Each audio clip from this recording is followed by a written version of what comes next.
Well, hello again, you. Oh, I do enjoy these sessions. I know. Cathartic, I think. Cathartic, you know. I think it's just nice sometimes, isn't it? Just catching up. Yeah, absolutely. And welcome everybody to another episode of We've Got This Maybe, the podcast. What are we now? It's a 2020 episode. Can you believe that? Cheers. Cheers to us. Yeah, well done. Cheers. Putting up for me for 20 episodes, Erin. Well done. I know, it's amazing. Yeah. We've had so many really, really good conversations and so many that have sparked some amazing conversation that we perhaps weren't prepared for. We sort of went into the conversation thinking we were going to... Yeah, we had a plan. Yeah. And then it didn't happen. Yeah, it went somewhere else. We had a plan for what we thought we were going to talk about. We had somewhat of an idea of what we thought like the audience would think about or relate to in those conversations. But we had some like real surprises. And what we're going to re-talk about today is exactly one of those surprises. And we done the episode a few weeks ago about, you know, how hard it is to maintain friends as an adult in all of those situations where, you know, you may lose friends. And one of the topics that came up was when we were talking about, you know, weddings and, you know, how your friends see you and how they include you in that. And it sparked some really serious conversation, didn't it? Yeah, it was amazing. And I think sort of it was just kind of an example that we were using to kind of in context around how you kind of navigate that whole thing of dealing with the evolution of your friendships. And sometimes, you know, people move on, some people stay. And it was just, you know, an example of that. And I think it really resonated to people. It obviously kind of hit a nerve. And I'm really glad that, you know, we were able to talk about something that helped people. Yeah. Also, there we got some other comments, but we'll let them slide. We'll let them slide, water off a duck's back and all of that. Have a look. Yeah. Have some fun. It's all good. But like a great opportunity because we are in that position where we've got two like really different experiences. Like like wedding. So, you know, I've been married for it's 8 years coming up. 2017 I got married. So somebody do the maths on my behalf. I can't think. 7, 8, 9, something like that. 9. 17. And then okay. We're not here for maths. No, we're not here for good. That's why we all have a calculator on our phone. That's the outtakes there. So I've been married for X number of years now. Just under 10. Just under 10. And you're sort of in the midst of, I guess, like planning a wedding. But like my experience is like we got engaged and like really quickly we were like trying to plan the wedding. But you've been engaged for 6 years. 6 years and haven't quite planned it yet. So like, is there a reason you haven't done it yet? I think it's a combination of it's an overwhelming process. It from my perspective, it felt like one. And also the fact that life got in the way. You know, COVID happened. We ended up being pregnant. You know, we had severe. Lots and lots of things have got in the way. I got diagnosed with an autoimmune condition. Like there's lots of things that have happened.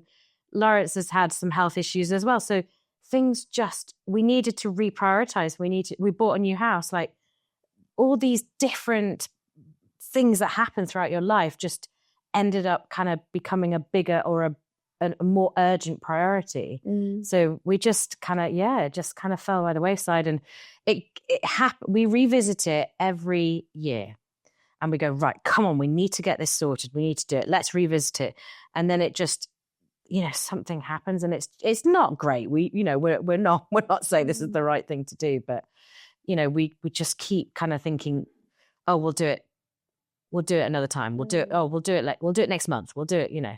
But I think you hit the nail on the head there. It's like about priorities and maybe, you know, we didn't have like so much like need or priorities or urgency in terms of other things. Like the wedding for us was like arguably the biggest thing going on in our lives. Like then we were like really excited about it. Had we have been older and we had, you know, other things going on, it could well have been like pushed down like the priority list, as you say.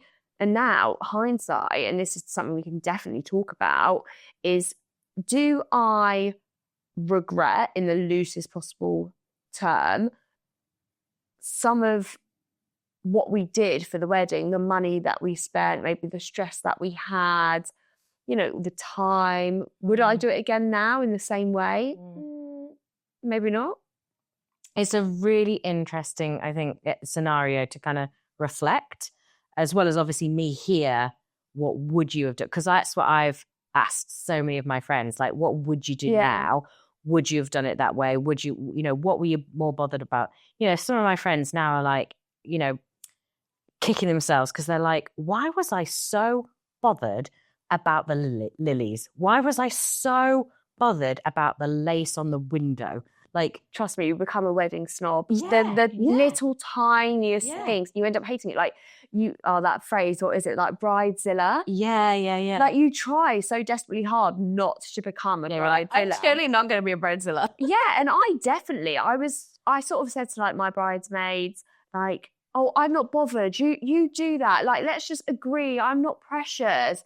And then people start to annoy you with their like wants for your wedding, or the decisions that they're making, or how like I don't know, they're not working within your like parameters or your schedule. They want to do this and that, and then it like really, really grates on you. Yeah, and I think that's where it's one of those things that actually comes back to the conversation we were having about the perception. So the way that you're envisioning something happening is very different. Everybody's got their different opinion, exposure, you know, routine, you know, the way that people approach things. Some people, it's like going to the airport, right? There are people who get there early. They want to be in the first in the queue. You know, they want to park in a certain spot. Whereas other people just laissez-faire. Oh, we're going to turn up. Oh, is that the gate? I'll be there in half an hour. You know, like right last minute. So you've got this whole spectrum of different kind of approaches. And it's the same with weddings, bridesmaids or not, you know, family members, your mum, your dad, your brother, your sister, like whoever it is, everybody's kind of approach is different. So you as the bride, you as the groom, you're going, oh, this is my wedding, like this is my dream. And can you not see what I'm thinking? Well, that's it. And like the importance that you place on something and the value that you place on something, everybody else just walked past. They don't even think about it. So tell me, like, you've said that you've been to a lot of weddings before, right? What's like a peak thing you remember from a wedding that made you come away thinking that was literally the best wedding, or that was the best thing at this event, or whatever? So I think the one things are the memorable things. So when they have touches that are so simply subtle, that are all about them.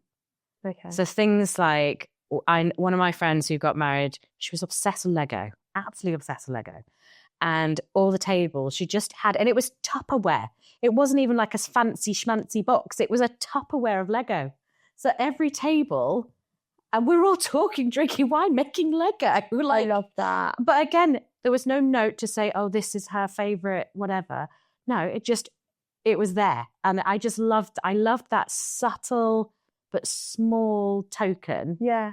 The other thing I think that's really magical is when you see them having their own moment. So one of the things about weddings, and I don't know about, because obviously we weren't friends and you don't know, but it's whether, I don't know if you guys did it. Did you have a moment to yourself before the wedding or after you just got married, like together, you and Rory?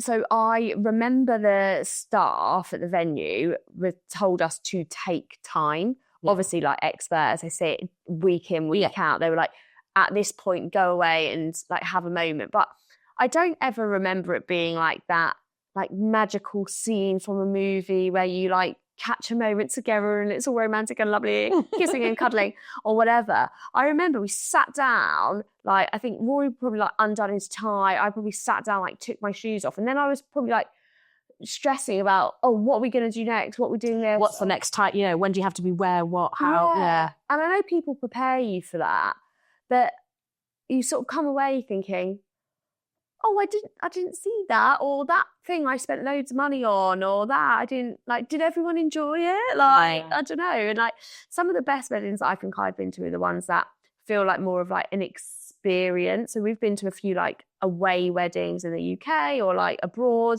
and they're always fun because, like, I guess you're with the wedding party for a lot longer period of time, and there's more memories to be had rather than just like a few hours on a day where everyone's sort of like rushing around. Yeah, when you all get thrown together for a couple of hours. I totally agree with you on that, because I've been to a couple of like you say, do you call it like a destination wedding? Yeah. Not that I'm a favourite with the wording, but destination wedding. I've been to a handful of them where, like you say, like you literally get to know 60 people in the space of 4 or 5 days, and you're all like smushed into like one venue space or whatever. I was in America for my stepsister's wedding. We were in Savannah. So like, you'd be walking down the street and you'd be like, hi, Mike, hi, Sally, because you're all like in the same small town. Away with a bunch of besties after this. They're like, oh, hi, you can have a coffee, we'll come. But that's, so that's interesting, right? Because we're just talking about like, oh, you become friends with all of these people. But that is also a major like negotiation or a bit logistical and all of that when it comes to weddings. Because, I don't know about you, but my friendship group and I guess like Rory's friendship group aren't friends, or weren't friends. Like, so he would socialize with people that I would hang around with and their partners, and I would do the same with him. And there may have been a couple of couples that at some point in time met each other. Crossed over. But not to the degree that you get at a wedding. And then you're trying to plan your tables and you don't want any segregation, and you think, oh, well, are these people going to like those people? And, people are generally fine, but there's always some people that probably just shouldn't be together. Just Marmite. Yeah. It's like in friendship groups, like everyone jostles for position, right? You've got your place in your friendship group. And we had this also when we went on my hen, because I had a few different girls come, different groups of girls. And then you have some girls that are like of the same character that in their individual groups of friends or in that circle are fine. But you bring those two characters together.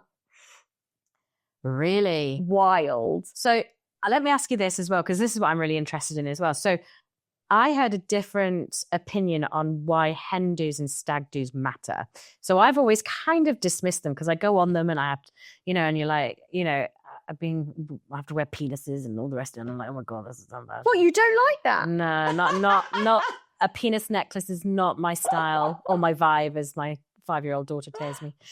And they said that hen do's and stag do's are there to warm up the crowd.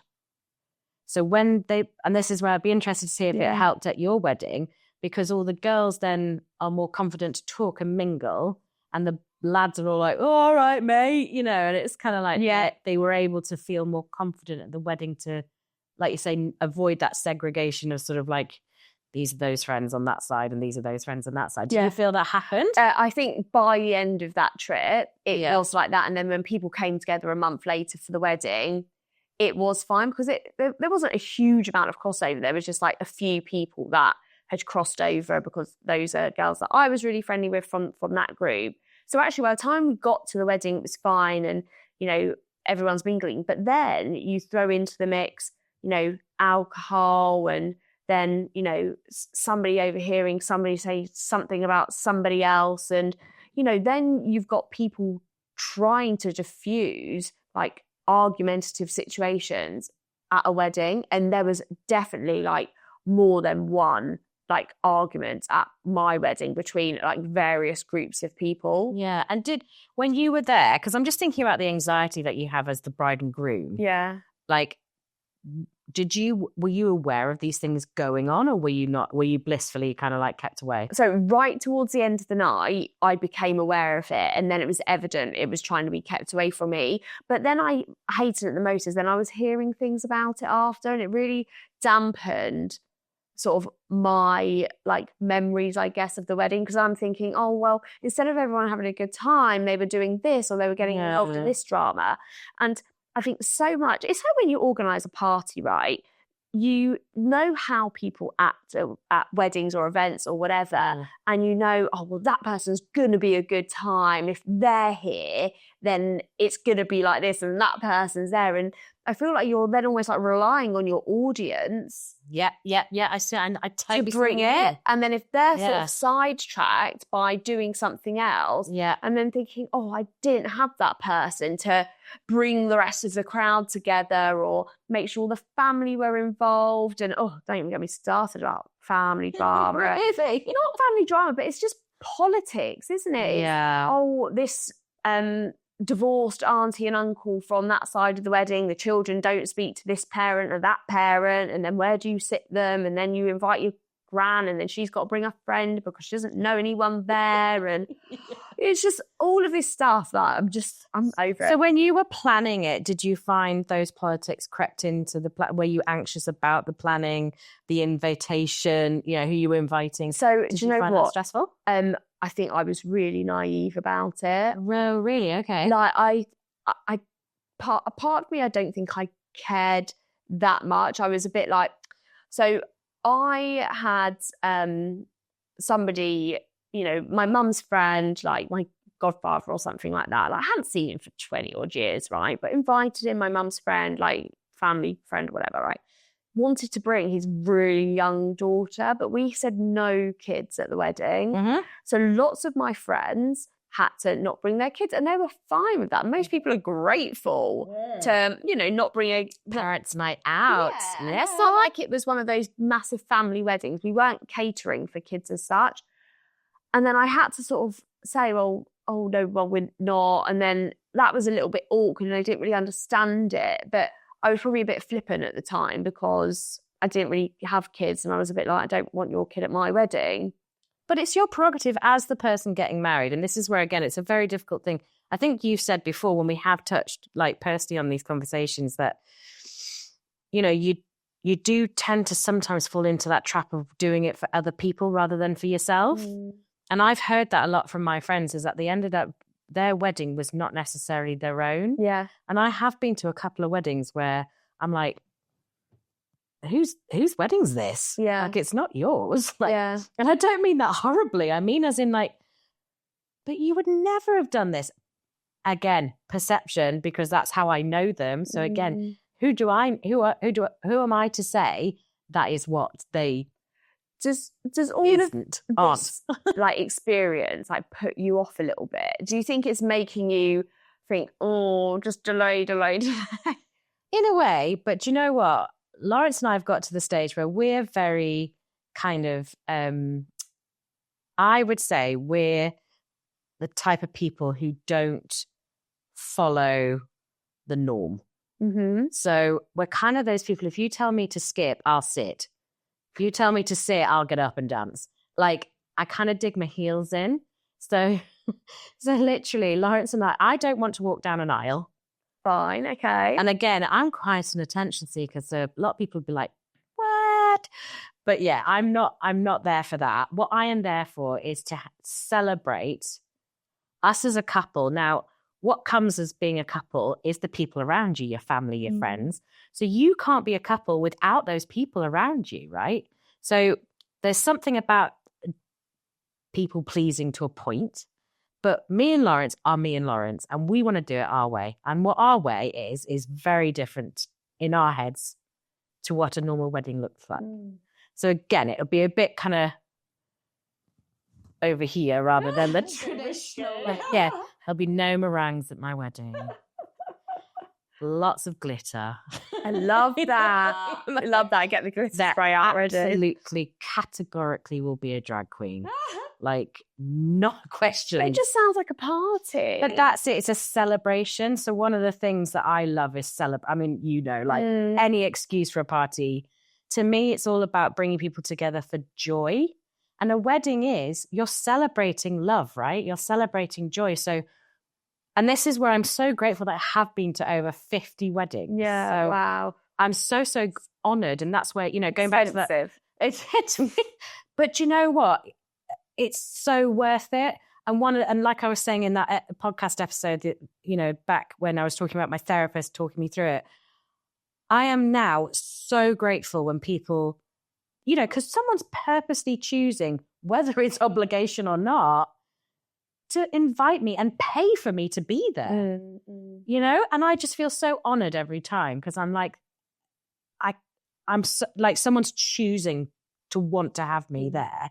So I love it. And I take every, That's like another question though, is like, when is it like unacceptable in terms of what people having a wedding expect you to pay for the wedding? Do you know what? That is a really, really good one.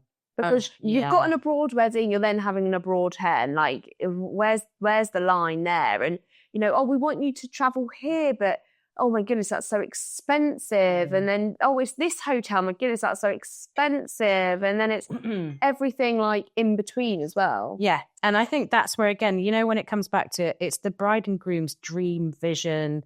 It's their wedding, so it's their choice, and you absolutely respect what they would love to do for their wedding. So, big example, I was talking about that, my stepsister's wedding in Savannah in America, which is in Georgia, so on the East Coast. In the same year, I got invited to a wonderful friend, her wedding. It was very, very small, in Vegas. Oh. I couldn't go. I financially couldn't afford it. I was devastated. And I think it really, we haven't really clearly talked about it, but I think it did hurt her that I didn't go. Because she invited me, and it was a very, very small group of people she wanted there. And it kind of gets me right here now when I'm talking about it. But I had to say no because financially, I had no means of getting there.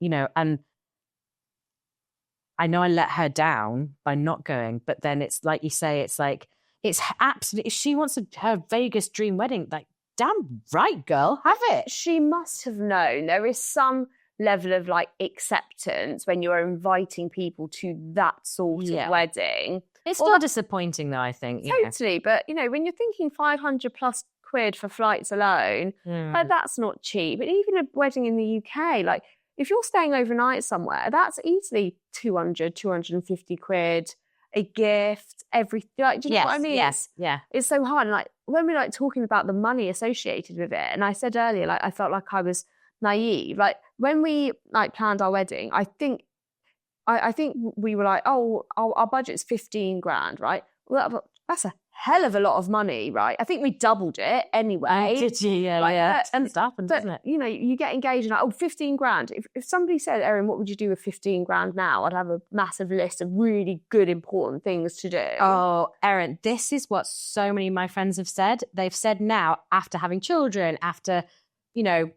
going up the property ladder and kind of in their second house, their permanent family house, they're like, what I would kill to get that money back and do with it now. To do 30k on a day that you don't hugely remember. Well, not that you don't remember, because I don't want to take away from it, but it is that on reflection, in hindsight thing. And we sort of went into it like 2 weeks after the wedding. We had these ideas of what we wanted. I think we'd had our venue booked within a couple of weeks for the one day left in the year that they had, like the following year, essentially. So quick, like done and dusted, nice and easy. And then I had a friend, like she was brilliant at organising, and she'd sort of got married a year or so before that. So, she just sent me her spreadsheet. Blessing and a curse. Love that. Oh, okay. But it's because I then had like a benchmark of like what I was to pay for, but I then sort of wasn't trying to get anything less than that.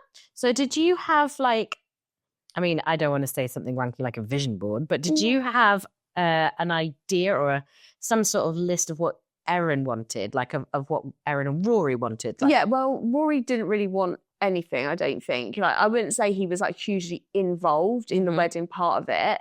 And I think at the time that probably irritated me a bit. I think I might have wanted more from him, because I maybe saw it as an opportunity for us to do something together. Yeah, I have that cherished, like, let's sit down and choose colours. Right, but that's fairy tale TV for you, right? Because sitcom special. Yeah, the reality is that they're not that interested, and that's fair, and I get it, whatever.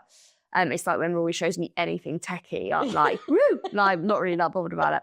And so I felt like that like annoyed me a little bit, and then I didn't get from him what I wanted, and he then found that frustrating. And then I was sort of using my friend's spreadsheet, and I'm thinking, oh yeah, I'll spend that, and oh, we'll spend that, and we'll just use this contact for that and that contact for that, and that made it a lot easier because I didn't really know where to start, I don't think. But I did have an idea. We got married in like the autumn, and we had like these sort of like autumnal colours, and we wanted a barn, and we definitely got. So you definitely had your wedding, do you think? Yeah, we definitely had that, and we really wanted amazing food, and we got that, and I think that's one of the things that I'm really glad that we had, because I feel like whenever we go to weddings now, we judge the food. Oh, I judge every wedding by their evening buffet. Yeah, the food. That's the standard. It's a massive thing. It's like the food and the drink and all of that sort of stuff. But then there was like sort of things like, so I had my bridesmaids. I had 3 bridesmaids, and it was great, like no problem. Wasn't a massive deal choosing them, because I didn't really feel like I had anyone else. It was like an obvious choice. It was a natural choice, and I don't think anybody was like put out by that. I don't have sisters, so it was relatively easy. But I had this idea of like dresses that we wanted, and they weren't like regular dresses, and everything that you get for weddings now, like it gets shipped from China, and I really struggled to commit to that. So I was like, oh, I'll get something made in the UK. The lady was like, oh, that's fine, yeah, take your measurements. So me and 2 of the bridesmaids were on holiday in Spain together, and they'd not got themselves measured. Naughty bridesmaids, yes, you know who I'm talking about. They hadn't got themselves measured. So we were on holiday in Spain, and we were like, oh, I'll just do it then. Like, we were on like our last few days of needing to get it done. So I done it, and we're sort of sitting there having a debate between the 3 of us, like, okay, what's a hip measurement? Like, I can see like, oh, hip should be here. But I think when you're doing like dressmaking, it's slightly different, especially if it's a fitted dress. So we done the best that we could. Obviously. And 6 to 8 weeks later, the lady called on the dress shop. They've rocked up. So we travel, I don't know, an hour and a half down to, I don't know, somewhere down on the coast or something, can't remember where it was now, near Portsmouth way.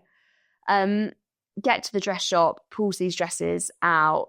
2 of the girls are trying them on, and they cannot pull them up. Cannot pull them up for the life of me. And there was no grace in them at all. They were like fitted almost like fishtail dresses. So there was no way that you could let them out or, you know, slightly. The hips were probably like an inch wrong measured in one direction, on the other one the bust was half an inch the other direction, and it was awful. And the one girl that did get measured, her dress fitted perfectly. So that's like, I don't know, 500-600 quid like down the drain. And then after all of that faff, I'm ordering dresses by the like truckload from Dorothy Perkins. Oh, did like you? A week before the wedding, in like every size, every style, just to find something. And were you okay with what you got in the end? Are you happy with what they wore? Preferred it. Really? 100%. Oh, I did, good. But then that guilt of all that money that you spend, and like we stayed somewhere the night before the wedding, and probably made £500-600 for that room the night before, and you're like, I feel sick actually when I talk about it. You think like, yeah, it's a lot. I think it's a balance though. I think there's part of it where, again, it's the decisions you made at that point in your life. Like you were saying about the wedding was pre-kids. It was, you know, it was like the one focus and priority for you at that point in your life. Like you were making decisions based on what you knew then and what you thought you wanted. Like as in like right then, that's what you visioned and that's what you'd like. Looking back now, it is it's a tough cookie sometimes, isn't it? To kind of to swallow. Yeah. So I get that, and I think that's where I have done well in the fact that I have been to so many, so I have learned a lot of things. But at the same time, I think a lot of people, I've said to, you know, some of my friends that kind of regret stuff like you're saying about the 500 quid here, the £1,000 there, and you know the cupcakes that ended up in a food fight instead of actually people enjoying them and stuff like that. Yeah. Like, and I'm like, but your intention wasn't to waste money. You wanted it because that's what you wanted as part of your setup. And you want it for everyone else. Like, and one thing, I have some level of regret over it, but I really wanted it, is a cheese tower. Erin, this is why we're friends. I bloody love that. I think I paid, you know, this is X number of years ago. God knows what it would cost now, like £300 for like a cheese tower. You need to have photographic. I don't even think we've this. got any. Erin. But I remember, because we were going on honeymoon the next day, you know, we stayed overnight at the venue and then they ship you out pretty quickly. And not all of our guests stayed either. So I think we had 6 rooms that were part of our booking, and then everyone else stayed in like local accommodation nearby. Yeah. And then I'm like cutting this cheese tower into absolutely huge wedges and just giving it out to anyone. To anyone that was like I would see like walking around or whatever. And I even remember we came back and I was giving like my neighbours our wedding flowers because we weren't going to be there for 3 weeks. Yeah, it's tough, isn't it? Because I think you do focus on the day, but then it's not really sort of the whole breadth of it. And that's where interesting, I think destination weddings have a slightly different vibe, because you're not going to live, like you're saying about the flowers and the cheese, things like that. People actually decide things based on the temporary, you know, rather than sort of, you know, where things are going after. It's really interesting, isn't it? So, okay. So if you've been to obviously a number of weddings yourself. Yeah. And you've obviously had your own wonderful wedding. Do you think through your planning, and I know you said that you were like kind of like just going with the flow and kind of, and you know, you say naive. No. I say it was just, you know, what you wanted to do. Easy. But do you think that you know how the people whack a premium on everything for weddings? Do you think that adds to the anxiety? The fact that it's sort of like, the fact that it's such an expensive thing to do, and you're kind of like, oh, geez, if I get this wrong, I get this wrong. And it's like you're saying about the dresses and things like that. Do you think that adds to the anxiety? I think I was spending money like I had loads of it. So it's kind of like not really even touching the side. You expect it to be expensive. And it's like, oh, X hundreds of pounds for this. Sure. Yeah. Why not? Yeah. Yeah. There is definitely a premium, but there are some things I got like really cheap as well, which is like the best thing. And it's like sometimes I look at things I didn't have at our wedding, and then I go to someone else's wedding and I see it. It's like, I don't know, £250 for a white postbox in the corner for somebody to post their card through. Yeah. Like, what? Just got a basket from Home Bargains. But we just suddenly just start like writing blank checks for anything. Yeah. Like, was there anything that you thought like I need to have? I thought I needed to have, and now you're like, girl, why? Oh, do you know what? I think we could have spent a lot less on a lot of things. And I have been to many weddings where I know they haven't spent a lot of money, but I don't think that has taken away from it. Like, we spent loads of money on flowers, right? And granted, it was beautiful. And I'm sure people came in and said, the magic, like, yeah, it's beautiful, beautiful flowers. But had we not have had them, do I think it would have made any difference? Probably not. Whereas, you know, I see people with faux flowers or like really small, just like white bunches or bouquets or whatever. Yeah. Easy. Perfect. Yeah. No one's judging, apart from maybe me, but like, but I find like once you've had a wedding, you're going and you're pricing everything up as you go through. Oh, do you now? Like, because you're kind of familiar, you know what everything costs. So did you have an open bar? We had lots of was wine. It just table? We had lots of wine available, and I do think we had money behind the bar. I don't think it was like 100% a free bar though. And then we had, for our favours, we had like tequila shots. Fun. So we had like lemon and salt on the table, and everyone got like a little vial of tequila and stuff, which was fun. But I think like the open bar thing is like a big thing, like how much. Yeah, it's a really interesting one, because a lot of people have a real problem if it's not. I've been to a lot of weddings where people have judged the wedding and gone, who do they think you are, not letting us have like an open bar? Like, oh, I've got to pay for my drinks. And I'm just like, oh my God, like this is where the money value thing comes in, because a lot, like you're saying about the flowers, some people find that really important as part of their vision of what their wedding is. Other people, you know, not so much. And it's like the bar thing, because alcohol's a real divisive thing, I think, at weddings. Because I think we were saying like a while ago when we were chatting about some people, you're kind of like, oh, I know I need to invite them, but I'm not sure whether they're going to get on with that person. Is that going to cause a problem? You know? And obviously alcohol fuels everything, and it can make it incredible because people become more confident and become more chatty. They'll enjoy the dancing more. But then at the same time, there's a darker side to alcohol at a wedding. You know, things can happen. I've been at weddings where I've broken up, you know, full on fisticuffs. Yeah. You know, in my dress, like pinched up, going, you know, like trying to pull them apart, pulling them out the window. And it just is, it's so sad to witness stuff like that, because that day is all about joy, and it's about the two people who are getting married. Why?